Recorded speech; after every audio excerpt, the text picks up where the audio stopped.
Hello and welcome to the Sustainable and Renewable Energy Sources and the Reutilization course EEL 5285C and EEL 4930 FIU online course. Today we will cover part 1 of module 3. Actually I think in the schedule it was not it was only one module for 1 week, but I decided to divide it into 2 parts, so 2 weeks. Just to make everything clear and easy to understand. So this module will talk about the wind energy, and part 1 of the module will cover some of the basic principles and concepts related to wind turbine construction, design and operation, while part 2 will focus on discovering wind farms and evaluate the economics of the wind turbines. By the end of this module, part 1 plus part 2, you will be able to identify the basic components of a wind turbine, explain how to generate electricity from wind turbine, explore the safety and performance standards of these turbines, also identify the wind turbines, the power curves, and identify the onshore and offshore wind power potentials. Then at the end, as I mentioned, you will be able to evaluate the economics of wind turbines. Now this module is linked to the course objectives of identifying the theoretical and practical background associated with designing systems and predicting their performance, and describing the integration challenges with the grid and provide solutions. So for part 1 of module 3, we will have this outline. Mainly we will focus on 2 main things: the wind turbines and the different aspects of it, then talk about the wind power. For wind turbines, we'll cover the axis of the turbines, the number of blades, energy conversion system, rotor operation, power curves, and the standards related to wind turbines. Then for wind power, we will talk about the probability density function. Now let us start with the wind turbines axis. One way to classify the wind turbines is in terms of the axis around which the turbine blades rotate. Almost all large machines are horizontal axis, as shown in the figure here. So this is one type of the horizontal axis, and this is the other type. And they are called, actually they are abbreviated horizontal axis wind turbines with the HAW2 as shown here, and but there are some smaller turbines with blades that spin around the vertical axis, which is called the vertical axis wind turbines and abbreviated by this word. Now while virtually all large wind turbines are of the horizontal axis type, there was a period of time when some of the horizontal axis wind turbines were upwind machines, as shown here, and some of them they were of downwind machine type. Now what is the upwind and downwind? The downwind machine has the advantage of letting the wind itself to control the yaw motion, so it naturally orients itself correctly with respect to the wind direction. What do we mean by the yaw direction? The yaw direction is the left-right motion of the turbine. Okay, so with the downwind horizontal axis wind turbine, the control or the orientation of the wind turbine in the yaw left-right motion will be controlled by the wind itself. Okay, now these downwind machines, they do have a problem with the wind shadowing effects of the tower. Every time a blade swings behind the tower, it encounters a brief period of reduced wind, which causes the blade to flex. Now this flexing is not only has the potential to lead the blade failure due to the fatigue, but it also increases the blade noise and reduces the power output. Now, what about the upwind turbines, as shown in part A of the figure? The upwind turbines, on the other hand, require some complex yaw control systems to keep the blades facing into the wind, okay, as can be shown here. Now, in exchange for that added complexity, the upwind machines operate more smoothly and deliver more power. So essentially all the modern wind turbines are of the upwind type. So let's write down here. So all modern wind turbines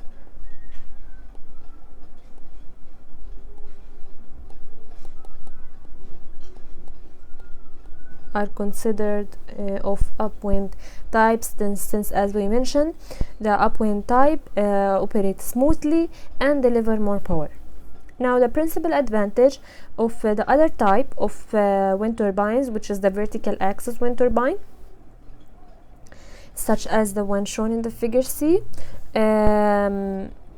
is that the heavy generator and the gearbox contained in the nacelle can be located down on the ground, as shown here, where it can be serviced easily.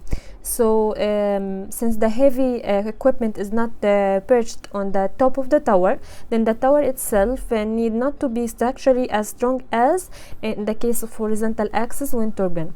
Now, the tower can be lightened even further when guy wires are used, which is fine for towers located on land, but not for the offshore installations that we will talk more in details about them in the part 2 of this module. Another advantage for the vertical axis wind turbine is that they do not need any kind of yaw control to keep them facing into the wind. The blades of this type of vertical axis wind turbine rotor, as they spin around, are almost always in pure tension, which means that they can be relatively at lightweight and inexpensive, since they do not have to handle the constant flexing associated with the blades on the horizontal axis. Now, there was a time when the two-bladed horizontal axis wind turbines were in competition with the three-bladed turbines. The two-bladed rotors are cheaper to fabricate and easier to hoist up to the nacelle.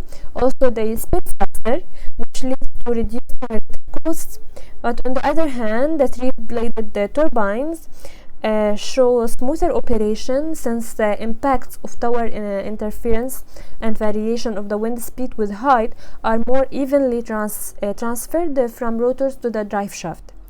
They also tend to be quieter. All large and model turbines, they have 3 blades. Okay. Now let's talk about the energy conversion system of a wind turbine. What is the components of such a system? The key components to a wind energy conversion system are shown in the figure here. The function of the blades, for example, is to convert the kinetic energy in the wind into the rotating shaft power in order to spin the generator. And this will produce, of course, an electric power. Usually that shaft rotation is too slow to directly couple to a generator. So for that we need something in between to increase that speed, which is called the gearbox. Okay, the gearbox transfers the power from the low speed shaft to the generator in order to have a higher speed that's able to spin that generator. Now, assuming that this machine is an upwind machine that we discussed before, there should be another gearbox and motor that adjusts the yaw to keep the blades facing into the wind when generating the power, as well as turning the rotors out of the wind when the winds are too strong to safely operate the turbine. In those circumstances, a brake engages, which is shown here, and its duty is to lock the blades in place. Now, wind technology has been advancing rapidly during the first decades of the 21st century. Not only have the turbines gotten much bigger, but also their efficiencies have improved significantly as well.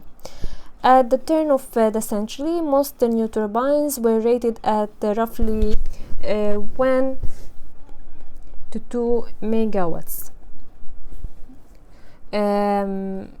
Now it had also hub height between the 50 to 80 meters, and the blade diameters were between 80 to 100 meters. Okay. Now a decade later, as shown in the figure here, the largest machines designed primarily for the more consistent height winds offshore were as large as 7 megawatt.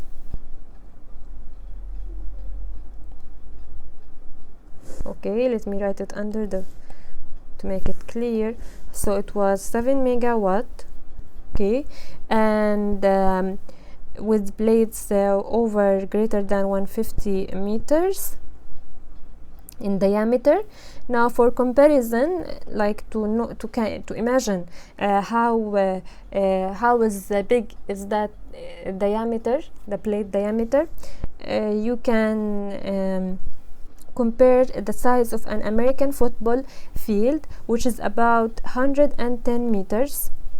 So you can see how big is the diameter of these wind turbines gotten through the years. Now let's talk about the rotor operation of the wind turbine, and the figure shows a simple airfoil cross section in A and B. Now the air on the top moves faster, causing its pressure to be lower than that under the airfoil, which creates the lifting force shown here, that holds an airplane up, or that causes the wind turbine blade to rotate. Describing the forces on a wind turbine blades is a bit more complicated than for a simple aircraft wing.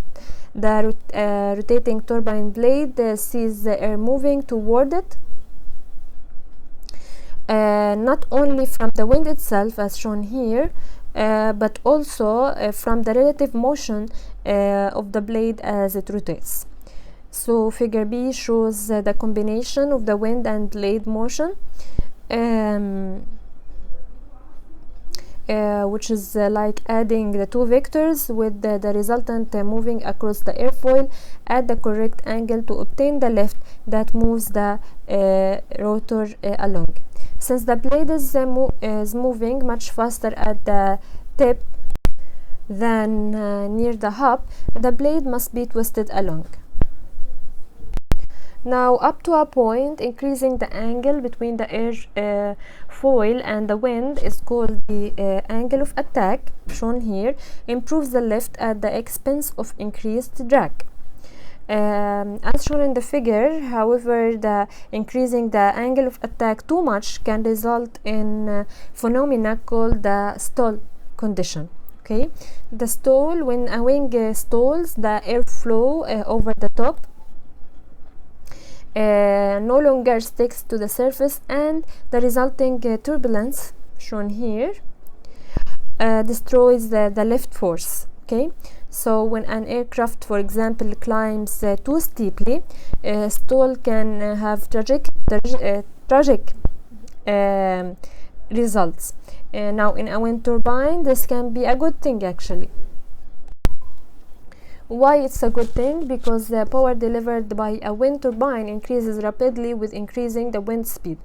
At some wind speed, the generator reaches its maximum capacity, at which the point there must be some way to shed some of the wind's power, or else the generator will be damaged. So there are three approaches that are common on large machines to shed some of the wind power. The first one is the stall controlled machines, in which the blades are carefully designed to automatically reduce the efficiency when the winds are excessive. Another approach, which is the pitch control turbines, which is an electronic system that monitors the generator output power, and if it exceeds the specifications, the certain specifications, then the pitch of the turbine blades is adjusted to shed some of the wind. The last method is the active stall control, which when the winds exceed the rated wind speed for the generator, instead of reducing the angle of attack of the blades, it is increased in order to induce a stall. Now, one way to categorize the wind energy systems is by whether the rotors rotate at a fixed or variable speed, as shown here. We have variable speed turbines and we have fixed speed turbines. In addition, the mechanical stresses associated with the rapidly changing winds are more severe for the fixed speed turbines, which necessitates the rigid design. Now the figure shows the range of wind system configurations that are currently in use. The primary distinguishing characteristic include whether the turbines are fixed or variable, as I mentioned here, whether generators are synchronous or inductive. So we have here synchronous machines and synchronous machines, then inductive machines. And whether there is a gearbox or not, as shown here. Now the most advanced system shown is the variable speed turbine without a gearbox, that uses a permanent magnet synchronous generator. Also these are the biggest, most efficient wind turbines on the market, and they are developed especially for offshore applications that we will discuss more in the part 2. Most of the world's wind turbines use the induction generators rather than the synchronous machines. While induction generators are uncommon in the power system other than the wind turbines, their counterpart induction motors are the most prevalent motors, using almost 1/3 of the electricity generated worldwide. While in this course we will not cover the details of the generators, so if you want to know more about the differences between synchronous and induction generators and motors, you can go to the book and read more about them. This is just to give you a general idea about the different types of generators that are used in wind turbines. Now equation 1 shows how we can calculate the power in the wind, and equation 2 how we can calculate the energy in the wind. As can be seen here, the power in the wind, its units is in watts, and sometimes it can be expressed as watt per meter square. Now in which case it is referred to as the specific power or the power density. Okay. Now the equation 1, we can see that the power in the wind increases as the cube of the wind speed, V cube, increases. That means, for example, doubling the wind speed increases the power by 8-fold. Okay. Now the equation 1 also indicates that the wind power is proportional to the swept area of the turbine rotor, shown here. This area is in meters squared. Now for a conventional horizontal axis turbine, the area A is obviously just let me write it down here, pi over 4 d square. Okay, so the wind power is proportional to the square of the blade diameter. Now doubling the diameter increases the power available by a factor of 4. That simple observation helps explain the economics of scale that go with larger wind turbines. Now the cost of the turbine increases somewhat in proportion to the blade diameter, but the power is proportional to the diameter squared. Okay, so we have to look into different aspects. So bigger machines have proven to be more cost effective, while equation 2 is shown here and can be used to calculate the energy the energy in the wind, which is simply because the power is the energy over a period of time. So we just multiply the period of time with the power equation. It gives us the energy. Now, just to mention that, let me use the pointer, that rho here is the air density in kilogram per meter square per meter cube, which is at 15 degrees Celsius, and 1 atmosphere is 1.225 kilogram per meter cube.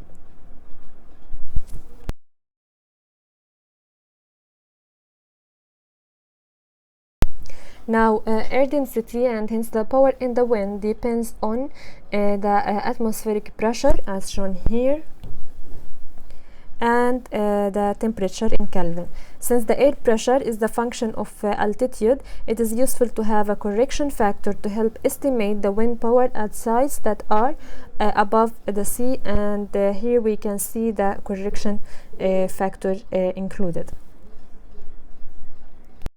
Now, since the power in the wind is proportional to the cube of the wind speed, as we saw in the previous slide, we found that the power in the wind, P wind, equals half rho A V cube. Then the economic impact of even the modest increase in the wind speed can be significant. So one way to get the turbine into higher winds is to mount it on a taller tower. In the first few hundred meters above the ground, the wind speed is greatly affected by the friction that the air experiences as it moves across the air's surface. Smooth surfaces such as calm sea offer very little resistance, and the variation of the speed with the elevation is modest. At the other extreme, the surface winds are slowed considerably by high irregularities such as the forests and buildings.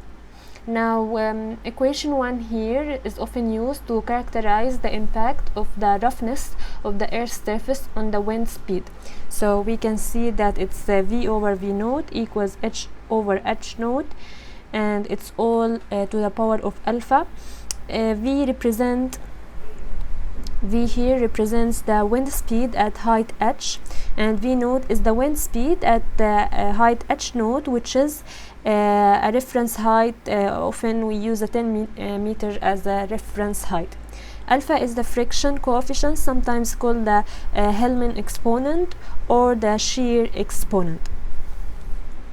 Now, equation 2 indicates the relative power of the wind at height h versus the power at the reference height, which is h naught, as can be seen here.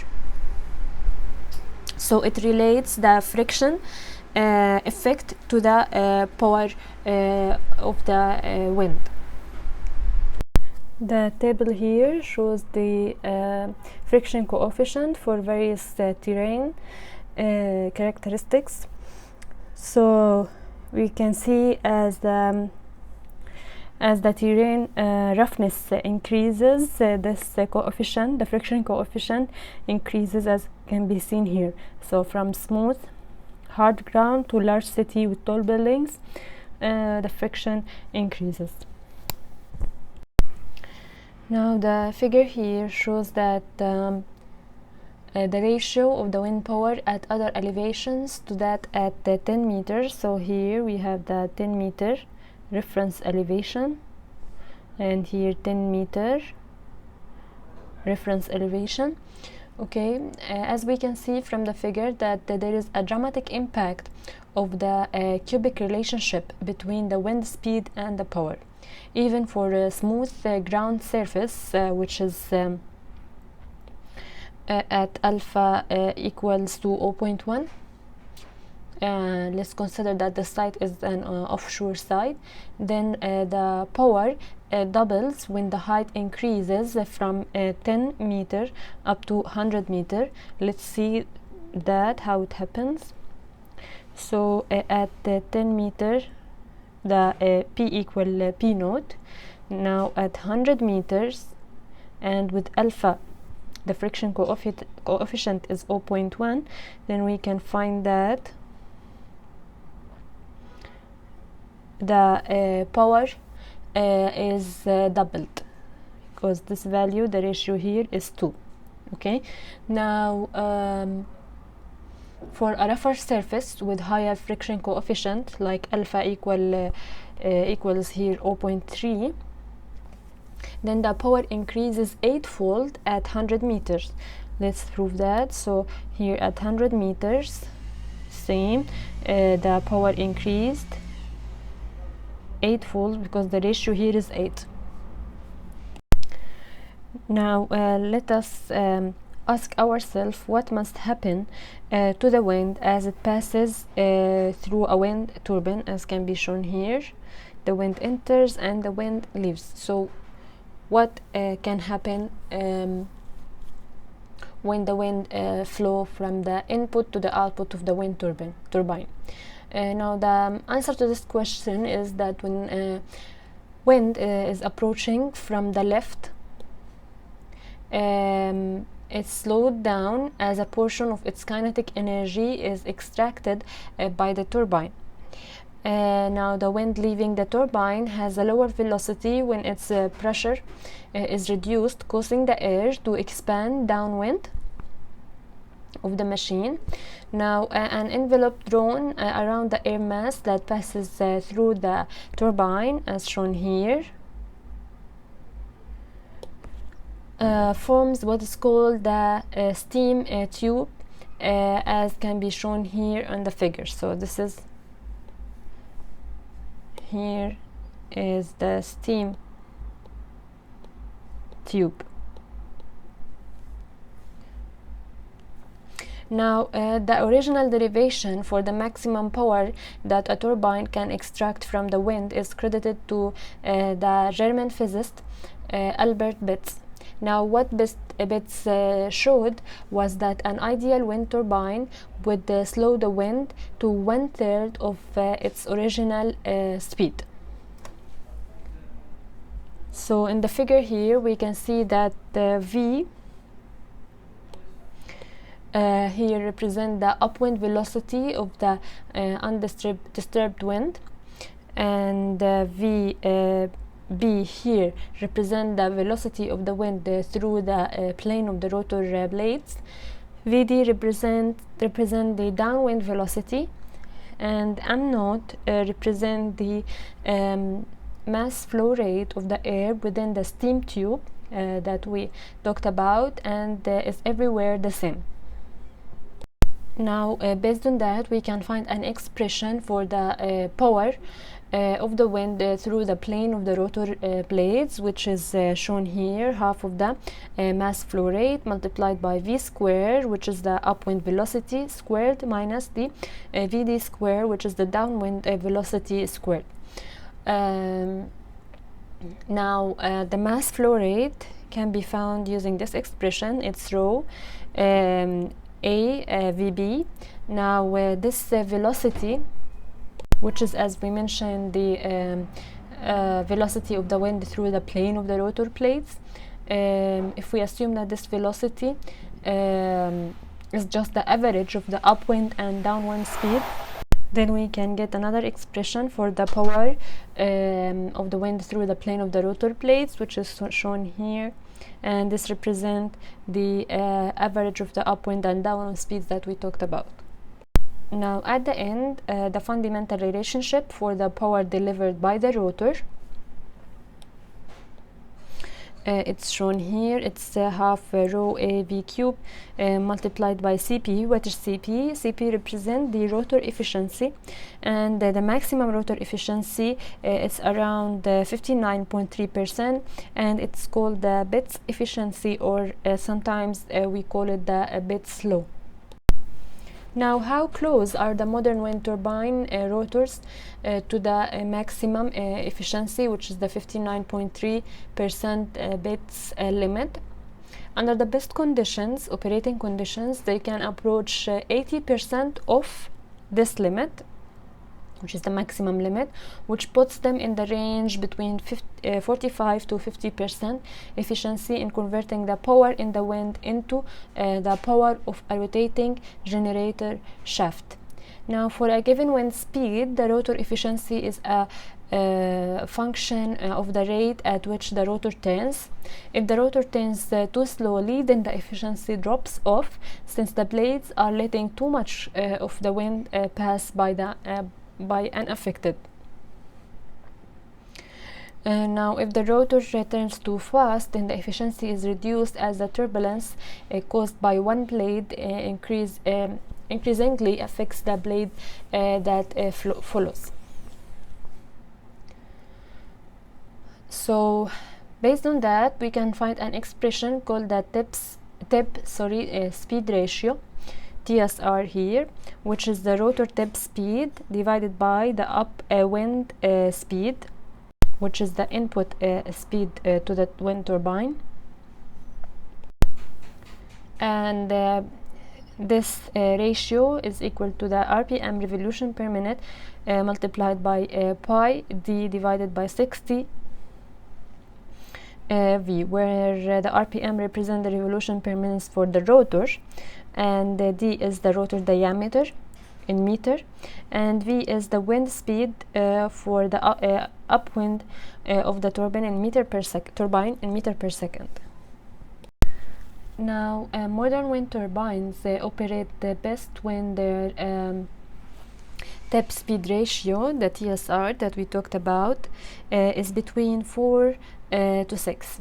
What does that mean? It means that the tip of the blade is moving 4 to 6 times the wind speed. So ideally, for maximum efficiency, turbine blades should change their speed as the wind speed changes, which is one of the key reasons that the variable speed generators described before can be so effective, because they can apply this feature. Now, one of the most important figures and key pieces of information that the manufacturers provide for their wind turbines is a graph that shows the relationship between the wind speed and the electrical power expected from the complete system, including blades, gearbox, and generator. Now, the figure here shows an idealized power curve. So let me write down here. This is idealized power curve, and VC here represent the cut-in speed, which is the minimum speed needed to generate the net power. VR here represent the rated wind speed, and VF represents the cut-out wind speed. Now, for the cut-in wind speed, since there is no power generated at wind speeds below VC, that portion of the wind's energy is wasted. But fortunately, there is not much energy in those low speed winds anyway, so usually not much is lost there. Now, regarding VR, the rated wind speed, as the velocity increases above the cut-in wind speed, the power delivered by the generator in the idealized curve rises as the cube of the wind speed, as we discussed before. Now, when winds reach the rated speed, then the generator delivers as much power as it is designed for, as we can see here. Now, above VR, there must be some way to shed some of the wind's power, or else the generator may be damaged, which we discussed before. So there is something called the cut-out speed, which is the point at which the wind is so strong that there is real danger to the wind turbine. The machine must be shut down. Above VF, then the mechanical brakes lock the rotor shaft in place, as we mentioned when we talked about the parts of the wind turbine. So the output power will be 0, as we can see here.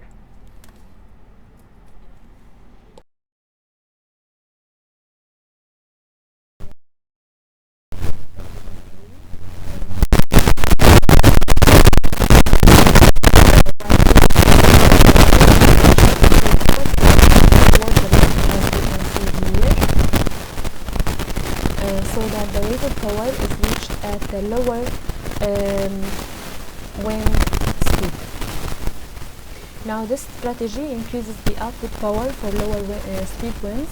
On the other hand, keeping the same rotor, but this time increasing the generator size, so we have smaller generator in figure B and then larger generator, allows the power curve to continue upward to the new rated power, as we can see here.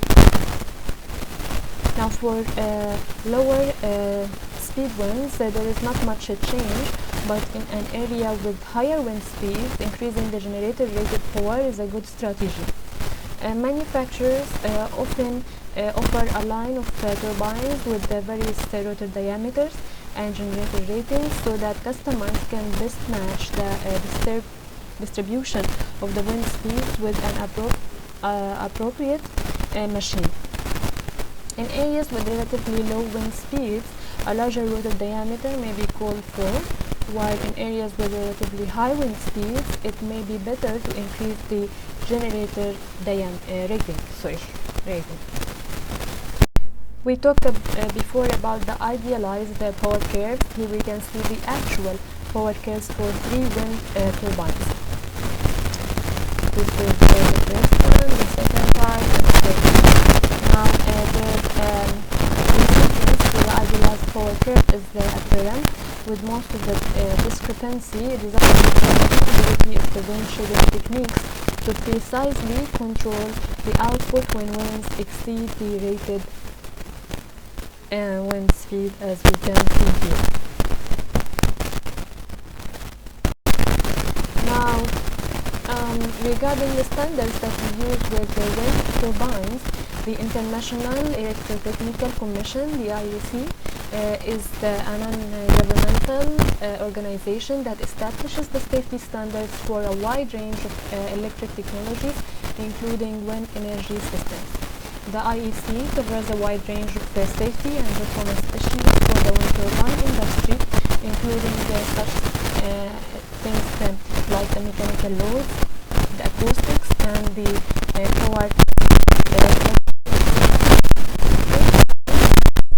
meet the IEC standards within a particular classification scheme that's based on the average wind speed,